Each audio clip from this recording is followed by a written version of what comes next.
It is 4:39 in the afternoon on Saturday, March 25th, 1911. On the 9th floor of the Ash Building at 23 to 29 Washington Place in Greenwich Village, New York City, Rivka Gershon is threading a new spool of cotton into her Singer sewing machine. She has done this motion so many times in the 14 months since she arrived from Odessa that her hands move without instruction from her brain. Her eyes are somewhere else, on the clock mounted above the foreman's station, which reads 4:39, which means the quitting bell will ring in 21 minutes, which means she will have survived another Saturday, which means she will have earned the $1.17 that is her portion of this week's wage, which she will fold into the envelope she mails every 2 weeks to her mother on Moldavanka Street, who is waiting. Rivka is 17 years old. She has been in America 14 months. Her English is functional and getting better. Her shoulders ache from the forward hunch over the machine, the same hunch all the girls on the 9th floor carry like a second skeleton. She does not think of this as a complaint. She thinks of it as the cost of the envelope she mails to Odessa. 2 machines to her left, Lucia Ferraro is trimming loose threads from a finished shirtwaist with a pair of long scissors, her dark hair pinned tight under a white cotton cap, her lips moving slightly as she works through some private arithmetic. Lucia is 19, from a village outside Reggio Calabria, and she has been in America for 3 years. Her English is better than Rivka's. Her dreams are larger. She is saving to bring her younger brother over. She has been saving for 8 months. She has $31. They are friends in the way that people become friends when they work 8 inches apart for 52 hours a week. They have almost no shared language, Rivka's Yiddish, Lucia's Calabrian dialect, a smattering of English between them. But friendship doesn't require a dictionary. It requires repetition and small kindnesses and someone to share your lunch with on the fire escape, which they do every day that the weather allows. The 9th floor of the Ash Building holds approximately 260 workers on a normal Saturday. The air smells of machine oil, cotton dust, and the faint chemical sweetness of the tissue paper patterns pinned above every table, hanging on lines like pale, fragile kites. The floor is layered with fabric scraps, trimmings, cuttings, the discarded offcuts of 500 shirtwaists, pressed flat by years of foot traffic into something like carpet. Nobody sweeps the scraps away on a Saturday afternoon. Nobody sweeps them away on any afternoon. The owners have calculated that it is more efficient to let them accumulate and clear them every few weeks. The windows are shut. It is still March, and March in New York has not yet decided what it wants to be.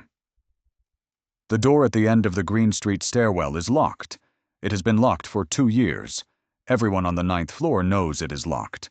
They know it the way they know about the single fire escape on the exterior wall, its iron steps rusted thin from disuse and weather, its width barely enough for one person moving sideways. They know these things the way workers know everything about the place that employs them, completely and helplessly, because knowledge without power is just inventory. Rivka glances at the clock. 4:39.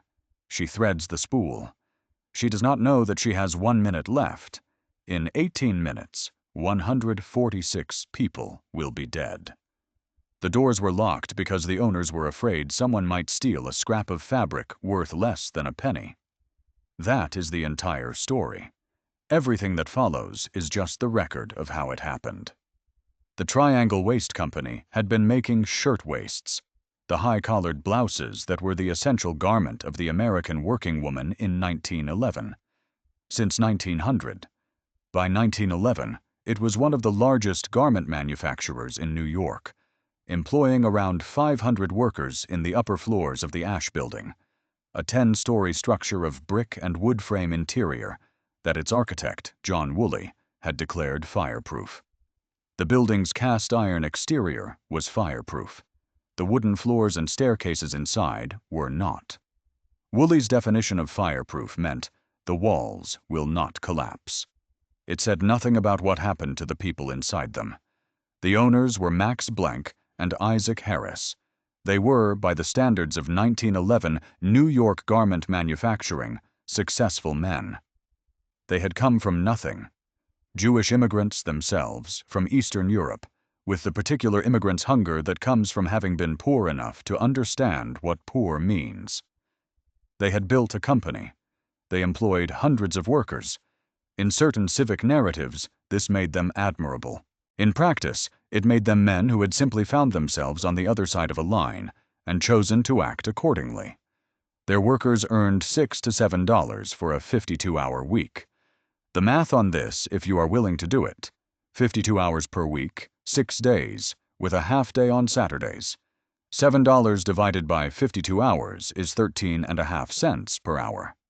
The fabric scraps on the floor, the cuttings too small for any shirtwaist, the offcuts and trimmings that piled in the corners and under the tables and between the rows of machines, were worth less than 1 cent each.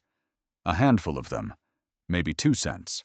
A pile that would fill a basket, perhaps a dime. The factory owners locked the exit doors to prevent their workers from stealing these scraps. Not the fabric bolts, not the finished shirtwaists, the scraps, the waste, the pieces too small to use for anything except, perhaps, to patch a coat. Blanc and Harris had calculated that their workers, earning 13.5 cents an hour, might slip a fistful of worthless cuttings into a bag, and they had responded by locking the doors and instituting a bag check system at the single approved exit. The scraps were worth less than a penny. The lock cost 146 lives. The math was always the point. In the winter of 1909 and into 1910, the women who worked in the shirtwaist factories of New York had tried to change these conditions. They had organized and walked out and stood on picket lines in November weather and been beaten by the hired thugs the factory owners paid to patrol the sidewalks and been arrested on fabricated charges of harassment and disorderly conduct, and gone back to the picket lines anyway. The strike was called the Uprising of the 20,000, and it began at Cooper Union on November 22, 1909, when a young woman named Clara Lemlich stood up in a hall packed with garment workers who had been listening to labor leaders debate the merits of a general strike, and she interrupted them. She was 23 years old. She had been on strike and been beaten for it. She walked to the front of the hall and said, in Yiddish, that she had no further patience for speakers who spoke in generalities. She called for a general strike. The hall erupted. The strike began that night. Clara Lemlich would go on to a life of remarkable activism, outliving nearly everyone who tried to break her, dying in 1982 at the age of 96 in a nursing home where she organized the workers.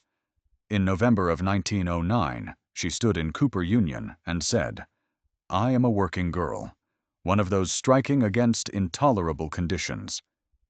The conditions she struck against were the conditions that killed 146 people 18 months later. The Triangle Factory was the symbolic center of the uprising. Blanc and Harris were among the most aggressive opponents of unionization. They hired thugs, had picketers arrested, pressured local politicians, and in the end signed agreements with the strikers that they immediately and completely ignored. When the strike ended, Triangle went back to operating exactly as before. Same wages, same hours, same locked doors, same scraps on the floor. The only change was that now the workers knew, with certainty, that the owners understood their concerns and had decided those concerns were irrelevant. This is what Rivka Gershon came into when she arrived in New York in January of 1910. Her uncle Saul, who had come over in 1905 and worked in a coat factory on 7th Avenue, had found her the job. He had been proud of it. Triangle paid slightly more than some of the smaller shops. He walked her to the building on her first morning and pointed up at the Ash Building's facade with something approaching wonder, because 10 floors was still a remarkable thing in 1910, and his niece from Odessa was going to work in it. Rivka learned the building on her first day. The bathrooms, the foreman's station, which machines ran hot and which ran smooth, the fire buckets on the wall, the exits, 2 staircases, Washington Place and Green Street. The elevator, 2 cars, operated by Zito and Gaspar, the fire escape on the exterior light shaft, a narrow iron structure that clung to the building's inner courtyard wall like an afterthought, because it largely was, and the door at the end of the Green Street stairwell, locked from the outside. The foreman on the 9th floor was a man named Ned Hooper, mid-30s, Irish-American, not unkind by the standards of 1911 factory floors. He had a wife and 2 sons in a flat on Bleecker Street. He had worked for Blanc and Harris for 4 years. He kept the key to the Green Street door on a ring with his other keys on a hook in his office at the north end of the floor. He did not carry it with him when he walked the floor. The door was supposed to stay locked. Lucia had shown Rivka the locked door during her first week.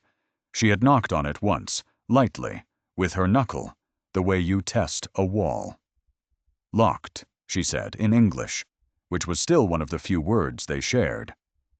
Rivka understood. She filed it away with the other facts of the building and went back to her machine.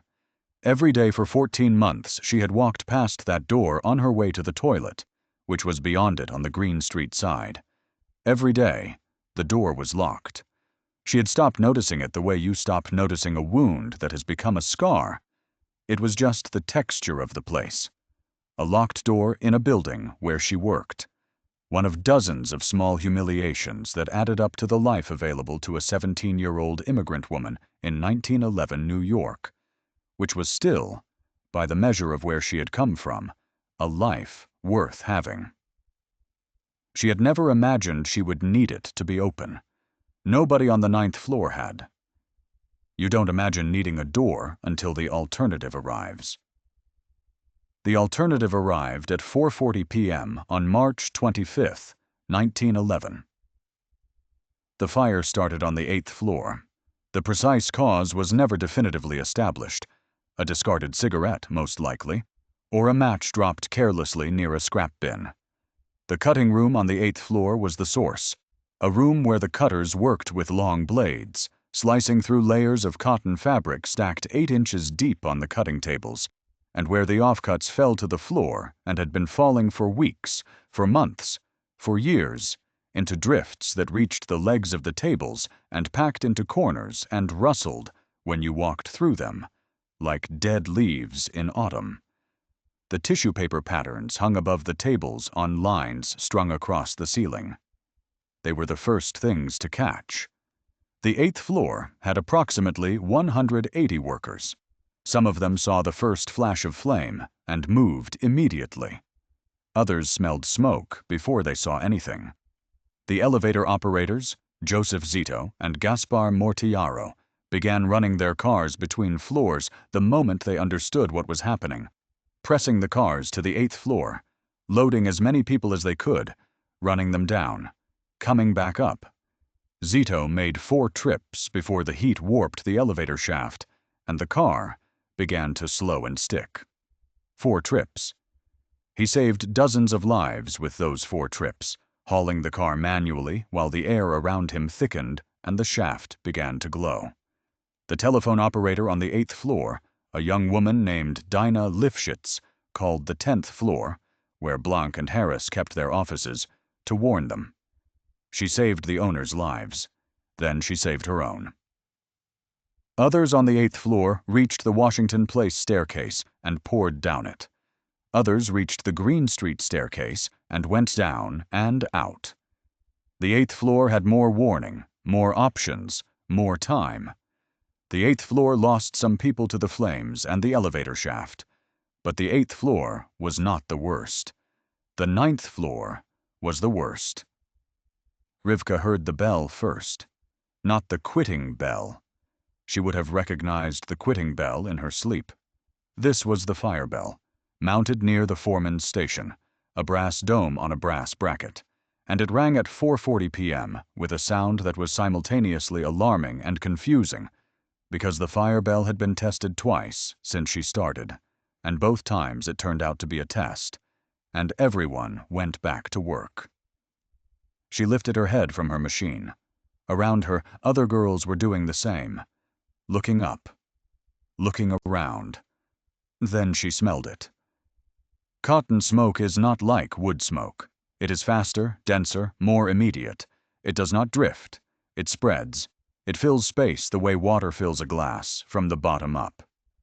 The smoke that reached the 9th floor in the first 30 seconds of the fire was already thick with burning tissue paper and fabric dust, and it arrived through the floorboards and up the staircases simultaneously, and it arrived before anyone on the 9th floor had been given an official, confirmed warning that the building was on fire.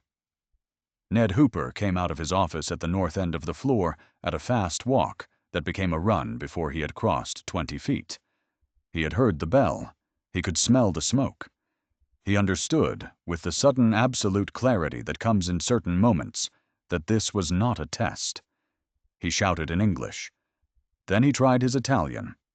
A handful of words he'd learned in 4 years of managing an Italian workforce, and then he just waved his arms in the universal language of go, move, that way, now. The 260 women on the 9th floor began to move. The Washington Place elevators were at the north end. The Washington Place staircase was at the north end. The Green Street staircase was at the south end. The fire escape was on the exterior light shaft, access through a window on the south side of the building. The workers on the north side of the floor pushed toward the elevators and the Washington Place stairs. The workers on the south side moved toward the Green Street stairs and the fire escape. Rivka and Lucia were in the middle of the floor, middle of everything. They looked at each other. The smoke was getting thicker. Someone was screaming near the windows, a high, repeating sound that did not stop. Other sounds.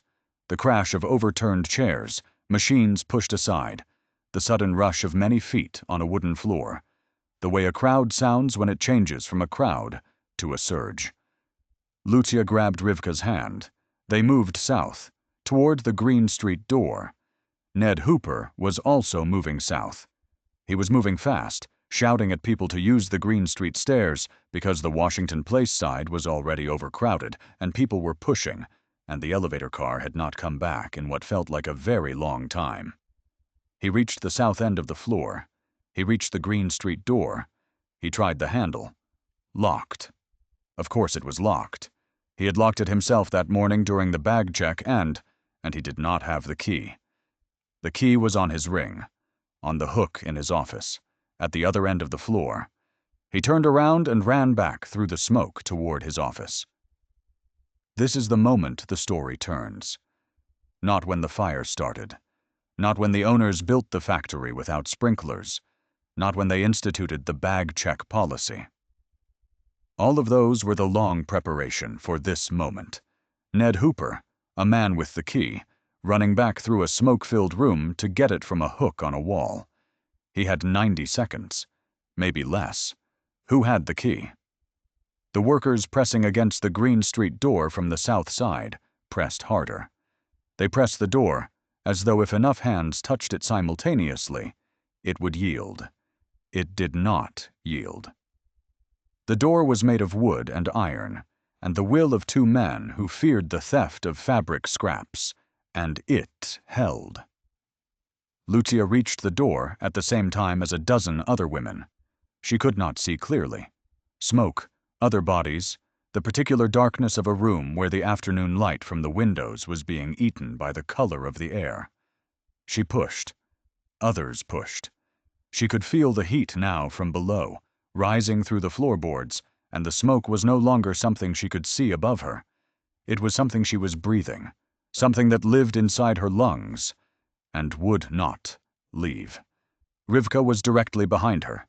She had lost Lucia's hand somewhere in the crowd, but she could see the white of Lucia's collar ahead of her. She pushed forward. Someone hit her elbow going the other way. She kept moving. The fire escape window was to their left. Some workers had already found it, were already pushing it open, were already climbing through. The fire escape was narrow. 1 person sideways, then the next. It was also old. No one had inspected it in years. The bolts that anchored it to the building were rusted through in several places, and the landing platform at the 9th floor was already carrying 10, then 15, then 20 bodies. The door would not open. Ned Hooper was running. He reached his office. The smoke was dense enough now that he was working by memory and touch. He found the wall, found the hook. The key ring was there. He felt the metal in his fingers, and he grabbed it and turned and ran back into the smoke. The floor was chaos now. People moving in every direction, some toward the windows, some toward the Washington Place side, some simply standing with their hands over their mouths in the particular paralysis that smoke and fear produce together. He ran through them, around them. He was shouting something, words he could not later remember.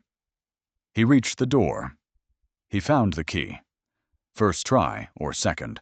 He could not remember later, when there was a later, and he would spend a long time thinking about whether it was first try or second, and what difference it would have made. He found the key. He put it in the lock. He opened the door. The staircase behind it was already filling with smoke from below, but it was passable. People surged through. Hooper pressed himself against the wall and pulled people through by hand, one after another, into the staircase, and down, shouting to keep moving, do not stop on the stairs. Lucia went through. She pulled someone with her. She went into the smoke of the staircase and down. Rivka did not make it to the door in time. She had been 6 bodies back in the crowd, pressing against the Green Street door when it finally opened.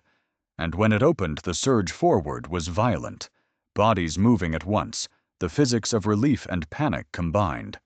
And she was pushed sideways. She stumbled. She caught herself against a cutting table. By the time she was upright again, the crowd at the door had thinned. The people immediately around her had gone somewhere else, and the smoke was so thick she could see perhaps 3 feet in any direction. 4 feet of flame ran along the south wall. The fabric scraps on the floor were burning. The tissue paper patterns above the tables were burning. Some of the tables were burning. The fire moved the way fire moves through cotton waste, not like a wave, not like a line, but like a living thing that finds the next available surface and takes it. And the 9th floor of the Ash Building in March of 1911 was entirely available surface, because it had been prepared to burn for years. She moved. That is what you do. You move. She moved toward light. There was light from the windows. The windows on the Washington Place side of the 9th floor looked out over the street 9 stories below. They were large windows. The building had been designed to allow maximum daylight onto the sewing floor, because electric lighting was an additional expense, and daylight was free. In normal conditions, they were beautiful. In normal conditions, the afternoon light came through them and made the cotton fibers in the air glow like snow. In the 18 minutes of March 25, 1911, they became the only way out. Workers had been at the windows for several minutes already. People on the street below, Saturday pedestrians, shoppers, neighbors, had seen the smoke and gathered, and they were watching the 9th floor windows with the helpless attention of people who understand what they are seeing but cannot change it. The fire department arrived. They raised their ladders. The tallest ladder the New York City Fire Department possessed in 1911 reached the 6th floor. 3 floors short. 6 stories up, their equipment ended. 3 floors above the equipment, 146 people were inside a burning building. They raised the nets. The life nets, heavy canvas stretched between poles, held by teams of firemen, designed to catch people falling from 2 or 3 stories. Not 9, not the 9th floor. The physics of a fall from that height does not negotiate with canvas. The nets caught the first people. The nets broke. The ladder reached the 6th floor. The firemen on the sidewalk did what they could. They did it knowing it was not enough. They aimed their hoses at the building, and the hoses reached the 8th floor and some of the 9th, and the water turned into steam before it reached the flames, and the flames continued. At the windows of the 9th floor, workers made their choices. This is where the story requires the restraint of a witness rather than the specificity of a prosecutor. What happened at those windows is known. It is documented in the testimony of dozens of people who stood on Washington Place and watched. It is in the fire department reports. It is in the newspaper photographs taken that afternoon by photojournalists who arrived within minutes and documented everything. The facts are complete, and they will not be improved by elaboration. Workers went to the windows because the windows were the only thing left. Some had already escaped through the Green Street door when Hooper opened it, down the Washington Place stairs in the first minutes of the fire, through the elevator cars before the shaft bent, through the fire escape before the fire escape gave way. The fire escape gave way before the fire was 4 minutes old. The iron structure had been carrying workers, 20 of them, then more, one at a time through the window and onto the platform and down the steps, when the anchor bolts on the 9th floor landing sheared. The platform swung outward. The steps pulled away from the building. The workers on it fell. They fell into the courtyard below, onto the concrete, onto the iron grating over the basement windows. The firemen below reported the sound. The reports are in the archive. This fact stands without assistance from description. In April of 2013, the Rana Plaza garment factory complex in Savar, Bangladesh, collapsed. 1,134 workers were killed. Most were young women making clothes for Western brands. The building had visible structural cracks. Workers had reported them. The owners ordered them back inside anyway. The exits were inadequate. The fire exits were locked. The owners escaped, a century apart. Same blueprint. Inside the 9th floor, Rivka reached a window. She put both hands on the sill. Below her was the street. Far below. Impossibly far. She could see faces looking up. She could see the fire truck. She could see the ladder, and she could see where the ladder ended, which was not here. The heat behind her was a physical force, not metaphorical, not the kind of phrase that means something was very unpleasant, but a literal physical pressure against her back and her neck and her hair. She was aware of it the way you are aware of something touching you. She was aware that Lucia was not beside her. Lucia had gone through the Green Street door. Lucia was on the stairs, moving down. Rivka processed this information and felt something that was not quite relief and not quite grief. A third thing. A thing for which no word in Yiddish or English or Calabrian dialect exists, which is the feeling of being glad your friend got out and understanding that you are still inside. She looked at the window. She looked at the street. She looked back into the room. The smoke was total now. The floor was burning. The tables were burning. She could hear the fire. Not the crackling sound of a fireplace, but the deeper sound of a large fire. A consuming sound. A sound that fills all the available space in your head and leaves room for nothing else. She put one foot on the window ledge. Someone took her arm. It was a man. She registered this as a fact without being able to say more about him. Later, because the smoke made faces impossible, and her mind was not cataloging details anymore, only actions and directions. He was pulling her away from the window, not pulling her toward the fire, pulling her sideways, along the wall, toward the north end of the floor, the Washington Place staircase. He had kept a path through the room. He knew where it was. He had been going back and forth, pulling people, and he pulled her now, and she went. The staircase was crowded and slow and full of smoke, but it was passable. She went down. 8 flights, 9, the ground floor, out through the Washington Place door into the air of the street. She sat down on the sidewalk immediately. Her legs did not negotiate further movement. She sat on the sidewalk of Washington Place in the late afternoon of March 25, 1911, and breathed air that tasted of smoke and cold and the city, and was alive. She was alive because a man she never identified pulled her from a window. She was alive because Ned Hooper ran back through smoke to get a key. She was alive because she happened to be near the north end of the floor when the staircase remained passable. She was alive because of a chain of small accidents that could have gone differently at any link, and which went differently for 146 other people that afternoon. She sat on the sidewalk and breathed. Outside, the city had come to a stop.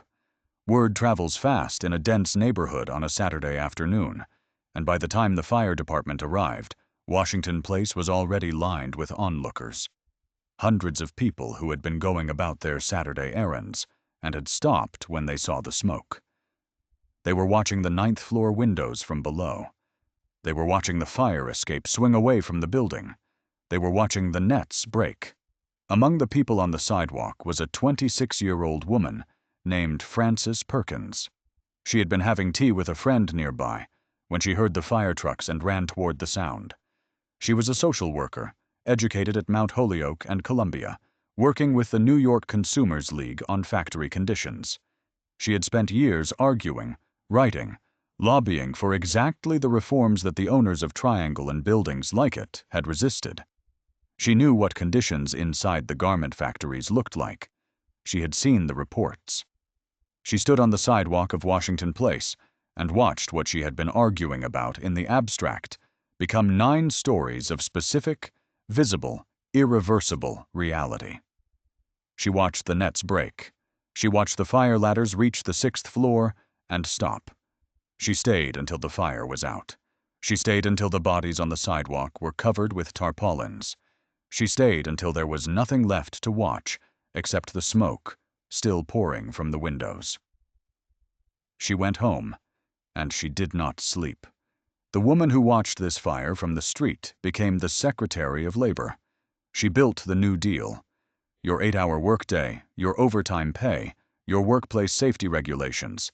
They exist because 146 people burned in a building with locked doors, and one woman on the sidewalk of Washington Place decided she would never let it happen again. Outside also, Saul Gershon. He worked at a coat factory on 7th Avenue and had been walking to meet Rivka. They had an arrangement on Saturdays. When he heard the trucks and turned and saw the smoke and understood, with the specific dread of a man who has a niece in a building on Washington Place, exactly what he was understanding. He ran. He reached Washington Place and was held back by police. He pushed toward the building. He explained who he was looking for. They held the perimeter. He watched people come out. He looked for a long time. He followed when the police moved the bodies to the makeshift morgue at the East 26th Street Pier. He walked through the rows. He did not find her there either. He found her on the sidewalk of Washington Place, sitting where she had sat down. She had been there for 40 minutes.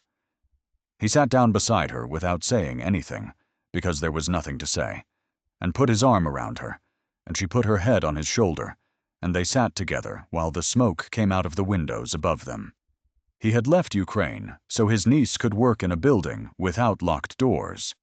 He sat on the sidewalk of Washington Place and revised that belief the way beliefs are usually revised, not in argument, but in the presence of evidence that has no answer. I have nothing analytical to say about families identifying their daughters by their shoes. The fact stands on its own. The final count was 146 dead. 123 women and girls, 23 men. The youngest was a girl named Kate Leone, 14 years old, from Sicily. The oldest victims were in their early 40s. The bodies were identified at the 26th Street Pier over the following 3 days. Many of the bodies were unidentifiable by face. Families brought photographs. They brought descriptions of hair color, of height, of specific jewelry. They identified their daughters by earrings, by a particular pair of shoes, by the shape of a hand, or the style of a hem. 23 of the dead were never identified. They are buried in a common grave in a cemetery in Queens. Their names are unknown. Their families, in New York, in Odessa, in Palermo, in Minsk, in Calabria, waited for word that never came, or received word too late, or received the wrong word, or simply never knew. There are families whose daughters went to work on a Saturday in March of 1911 and never came home, and whose descendants today may not know what happened to them. 23 people, unknown. The fire took their names along with everything else. Max Blank and Isaac Harris were indicted for manslaughter in the first and second degree on April 11, 1911. The specific charge was the locked door on the 9th floor, the door that had been locked in violation of New York labor law, the door that trapped workers on the 9th floor while the building burned around them. They hired Charles Bostwick and Max Steuer to defend them. Max Steuer was considered the best defense attorney in New York City. He was also, depending on who is describing him, a brilliant legal mind, or a man who had discovered that brilliance in service of money was indistinguishable from cynicism. Probably both. He charged accordingly. The trial began in December of 1911. The prosecution called survivors to testify. They called workers from the 9th floor who had been at the locked door. They called workers who had escaped through the Green Street staircase after Hooper opened it. They called the families of the dead. The defense called no witnesses. It attacked the prosecutions. The key prosecution witness was a survivor named Kate Alterman. She was one of the workers who had been at the locked Green Street door, who had pushed against it, who had waited for it to open. Her testimony was vivid and specific and detailed. The smoke, the fire, the door that would not open, the women pressing against it around her. The prosecution prepared her carefully. She was ready. Max Steuer cross-examined her for hours. He did not challenge her facts. He did not present contrary evidence. He did not question her presence at the factory. What he did was ask her to repeat her testimony, then repeat it again, then repeat it again.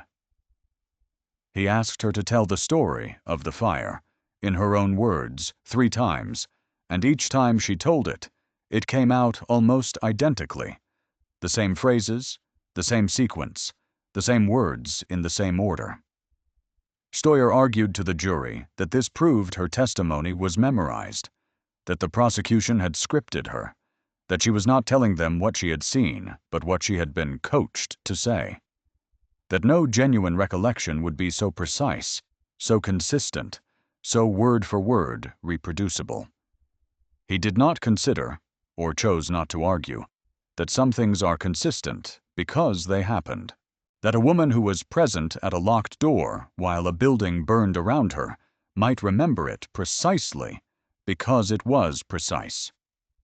That horror etches itself into memory with particular fidelity. The jury deliberated for less than 2 hours.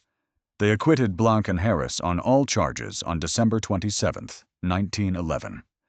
The proceeding had taken the deaths of 146 people. The locked door, the absence of sprinklers, the piled fabric scraps, the rusted fire escape, the nets that broke, the ladders that stopped at the 6th floor, and the testimony of a survivor who had been at the locked door itself, and it had produced a legal document that said, "Not guilty."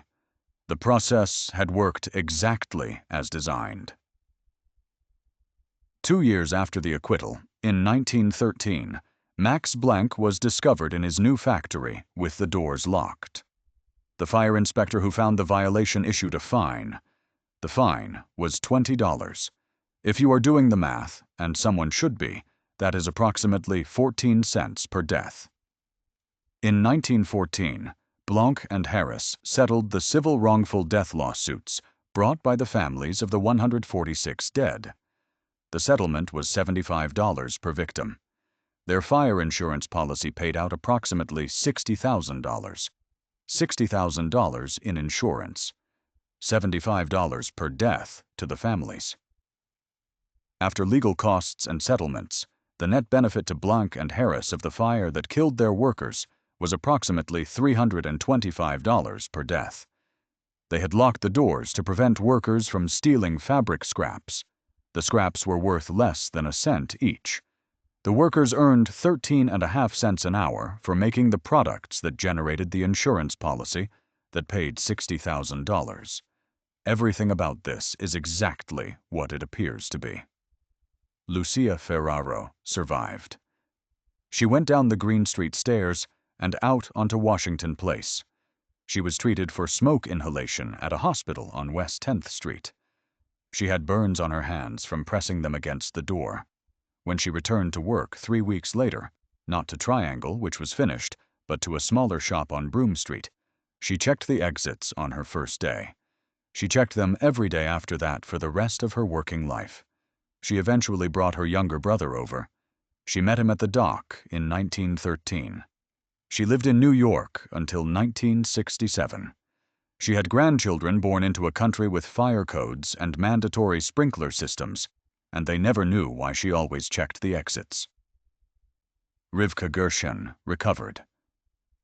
Her Uncle Saul took her home that night to Orchard Street. She did not go out for a week. She wrote 4 drafts of a letter to her mother in Odessa and burned each one. She found work at a different shop. She organized, not immediately, because the envelope still needed to be mailed to Odessa, and the envelope did not negotiate with trauma.